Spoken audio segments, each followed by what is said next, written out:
ರಾಮನವಮಿ ಹಿನ್ನೆಲೆ ಅಯೋಧ್ಯೆ ಶ್ರೀರಾಮ ಮಂದಿರಕ್ಕೆ ಸಾಗರೋಪಾದಿಯಲ್ಲಿ ಭಕ್ತರು ಆಗಮಿಸ್ತಾ ಇದ್ದಾರೆ. ಇಂದು ಒಂದೇ ದಿನ 50 ಲಕ್ಷ ಭಕ್ತರು ಬಾಲರಾಮನ ದರ್ಶನ ಪಡೆಯುವ ಸಾಧ್ಯತೆ ಇದೆ. ಅಯೋಧ್ಯೆಯಲ್ಲಿ ಜನದಟ್ಟಣೆ ಹಿನ್ನೆಲೆ ಭಾರಿ ಪೊಲೀಸ್ ಭದ್ರತೆ ಒದಗಿಸಲಾಗಿದೆ. ಕುಂಭಮೇಳದ ಮಾದರಿಯಲ್ಲಿ ಭದ್ರತೆ, ಡ್ರೋನ್ ಕಣ್ಗಾವಲು ಕಲ್ಪಿಸಲಾಗಿದೆ. ರಾಮನವಮಿ ಹಿನ್ನೆಲೆ ಪ್ರಭು ಶ್ರೀರಾಮನಿಗೆ ವಿಶೇಷ ಪೂಜೆ ನಡೆಯಲಿದೆ. ಬೆಳಗ್ಗೆಯಿಂದ ಮಧ್ಯಾಹ್ನದವರೆಗೂ ಎಲ್ಲ ವಿಶೇಷ ಪಾಸ್ಗಳನ್ನು ರದ್ದುಗೊಳಿಸಲಾಗಿದೆ. ದೇವಸ್ಥಾನ, ಸರಯೂ ನದಿ ಸೇರಿ ಎಲ್ಲಾ ಕಡೆ ಎನ್ಡಿಆರ್ಎಫ್, ಎಸ್ಡಿಆರ್ಎಫ್ ತಂಡಗಳನ್ನು ನಿಯೋಜಿಸಲಾಗಿದೆ. ಮಧ್ಯಾಹ್ನದ ವೇಳೆಗೆ ಬಾಲರಾಮನ ವಿಗ್ರಹದ ಹಣೆ ಮೇಲೆ ಸೂರ್ಯ ರಶ್ಮಿ ಬೀಳಲಿದ್ದು, ಅಪರೂಪದ ಕ್ಷಣವನ್ನು ಕಣ್ತುಂಬಿಕೊಳ್ಳಲು ಭಕ್ತರು ಕಾತುರದಿಂದ ಕಾಯುತ್ತಿದ್ದಾರೆ. ಸಂಜೆ ಸರಯೂ ನದಿ ತೀರದ ರಾಮ್ಕಿ ಪೌಡೆಯಲ್ಲಿ 2 ಲಕ್ಷ ಹಣತೆ ಬೆಳಗಲಿದೆ. ರಾಮನವಮಿ ಹಿನ್ನೆಲೆ ಅಯೋಧ್ಯೆ ಶ್ರೀರಾಮ ಮಂದಿರಕ್ಕೆ ಸಾಗರೋಪಾದಿಯಲ್ಲಿ ಭಕ್ತರು ಆಗಮಿಸ್ತಾ ಇದ್ದಾರೆ. ಇಂದು ಒಂದೇ ದಿನ 50 ಲಕ್ಷ ಭಕ್ತರು ಬಾಲರಾಮನ ದರ್ಶನ ಪಡೆಯುವ ಸಾಧ್ಯತೆ ಇದೆ. ಅಯೋಧ್ಯೆಯಲ್ಲಿ ಜನದಟ್ಟಣೆ ಹಿನ್ನೆಲೆ ಭಾರಿ ಪೊಲೀಸ್ ಭದ್ರತೆ ಒದಗಿಸಲಾಗಿದೆ. ಕುಂಭಮೇಳದ ಮಾದರಿಯಲ್ಲಿ ಭದ್ರತೆ, ಡ್ರೋನ್ ಕಣ್ಗಾವಲು ಕಲ್ಪಿಸಲಾಗಿದೆ. ರಾಮನವಮಿ ಹಿನ್ನೆಲೆ ಪ್ರಭು ಶ್ರೀರಾಮನಿಗೆ ವಿಶೇಷ ಪೂಜೆ ನಡೆಯಲಿದೆ. ಬೆಳಗ್ಗೆಯಿಂದ ಮಧ್ಯಾಹ್ನದವರೆಗೂ ಎಲ್ಲ ವಿಶೇಷ ಪಾಸ್ಗಳನ್ನು ರದ್ದುಗೊಳಿಸಲಾಗಿದೆ. ದೇವಸ್ಥಾನ, ಸರಯೂ ನದಿ ಸೇರಿ ಎಲ್ಲಾ ಕಡೆ ಎನ್ಡಿಆರ್ಎಫ್, ಎಸ್ಡಿಆರ್ಎಫ್ ತಂಡಗಳನ್ನು ನಿಯೋಜಿಸಲಾಗಿದೆ. ಮಧ್ಯಾಹ್ನದ ವೇಳೆಗೆ ಬಾಲರಾಮನ ವಿಗ್ರಹದ ಹಣೆ ಮೇಲೆ ಸೂರ್ಯ ರಶ್ಮಿ ಬೀಳಲಿದ್ದು, ಅಪರೂಪದ ಕ್ಷಣವನ್ನು ಕಣ್ತುಂಬಿಕೊಳ್ಳಲು ಭಕ್ತರು ಕಾತುರದಿಂದ ಕಾಯುತ್ತಿದ್ದಾರೆ. ಸಂಜೆ ಸರಯೂ ನದಿ ತೀರದ ರಾಮ್ಕಿ ಪೌಡೆಯಲ್ಲಿ 2 ಲಕ್ಷ ಹಣತೆ ಬೆಳಗಲಿದೆ. ರಾಮನವಮಿ ಹಿನ್ನೆಲೆ ಅಯೋಧ್ಯೆ ಶ್ರೀರಾಮ ಮಂದಿರಕ್ಕೆ ಸಾಗರೋಪಾದಿಯಲ್ಲಿ ಭಕ್ತರು ಆಗಮಿಸ್ತಾ ಇದ್ದಾರೆ. ಇಂದು ಒಂದೇ ದಿನ 50 ಲಕ್ಷ ಭಕ್ತರು ಬಾಲರಾಮನ ದರ್ಶನ ಪಡೆಯುವ ಸಾಧ್ಯತೆ ಇದೆ. ಅಯೋಧ್ಯೆಯಲ್ಲಿ ಜನದಟ್ಟಣೆ ಹಿನ್ನೆಲೆ ಭಾರಿ ಪೊಲೀಸ್ ಭದ್ರತೆ ಒದಗಿಸಲಾಗಿದೆ. ಕುಂಭಮೇಳದ ಮಾದರಿಯಲ್ಲಿ ಭದ್ರತೆ, ಡ್ರೋನ್ ಕಣ್ಗಾವಲು ಕಲ್ಪಿಸಲಾಗಿದೆ.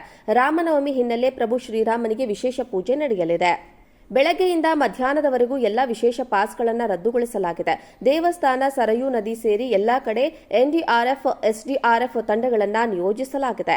ಮಧ್ಯಾಹ್ನದ ವೇಳೆಗೆ ಬಾಲರಾಮನ ವಿಗ್ರಹದ ಹಣೆ ಮೇಲೆ ಸೂರ್ಯ ರಶ್ಮಿ ಬೀಳಲಿದ್ದು, ಅಪರೂಪದ ಕ್ಷಣವನ್ನು ಕಣ್ತುಂಬಿಕೊಳ್ಳಲು ಭಕ್ತರು ಕಾತುರದಿಂದ ಕಾಯುತ್ತಿದ್ದಾರೆ. ಸಂಜೆ ಸರಯೂ ನದಿ ತೀರದ ರಾಮ್ಕಿ ಪೌಡೆಯಲ್ಲಿ 2 ಲಕ್ಷ ಹಣತೆ ಬೆಳಗಲಿದೆ. ರಾಮನವಮಿ ಹಿನ್ನೆಲೆ ಅಯೋಧ್ಯೆ ಶ್ರೀರಾಮ ಮಂದಿರಕ್ಕೆ ಸಾಗರೋಪಾದಿಯಲ್ಲಿ ಭಕ್ತರು ಆಗಮಿಸ್ತಾ ಇದ್ದಾರೆ. ಇಂದು ಒಂದೇ ದಿನ 50 ಲಕ್ಷ ಭಕ್ತರು ಬಾಲರಾಮನ ದರ್ಶನ ಪಡೆಯುವ ಸಾಧ್ಯತೆ ಇದೆ. ಅಯೋಧ್ಯೆಯಲ್ಲಿ ಜನದಟ್ಟಣೆ ಹಿನ್ನೆಲೆ ಭಾರಿ ಪೊಲೀಸ್ ಭದ್ರತೆ ಒದಗಿಸಲಾಗಿದೆ. ಕುಂಭಮೇಳದ ಮಾದರಿಯಲ್ಲಿ ಭದ್ರತೆ, ಡ್ರೋನ್ ಕಣ್ಗಾವಲು ಕಲ್ಪಿಸಲಾಗಿದೆ. ರಾಮನವಮಿ ಹಿನ್ನೆಲೆ ಪ್ರಭು ಶ್ರೀರಾಮನಿಗೆ ವಿಶೇಷ ಪೂಜೆ ನಡೆಯಲಿದೆ. ಬೆಳಗ್ಗೆಯಿಂದ ಮಧ್ಯಾಹ್ನದವರೆಗೂ ಎಲ್ಲ ವಿಶೇಷ ಪಾಸ್ಗಳನ್ನು ರದ್ದುಗೊಳಿಸಲಾಗಿದೆ.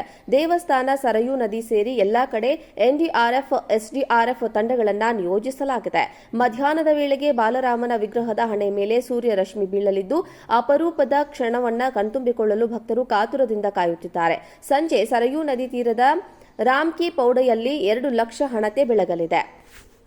ರಾಮನವಮಿ ಹಿನ್ನೆಲೆ ಅಯೋಧ್ಯೆ ಶ್ರೀರಾಮ ಮಂದಿರಕ್ಕೆ ಸಾಗರೋಪಾದಿಯಲ್ಲಿ ಭಕ್ತರು ಆಗಮಿಸ್ತಾ ಇದ್ದಾರೆ. ಇಂದು ಒಂದೇ ದಿನ 50 ಲಕ್ಷ ಭಕ್ತರು ಬಾಲರಾಮನ ದರ್ಶನ ಪಡೆಯುವ ಸಾಧ್ಯತೆ ಇದೆ.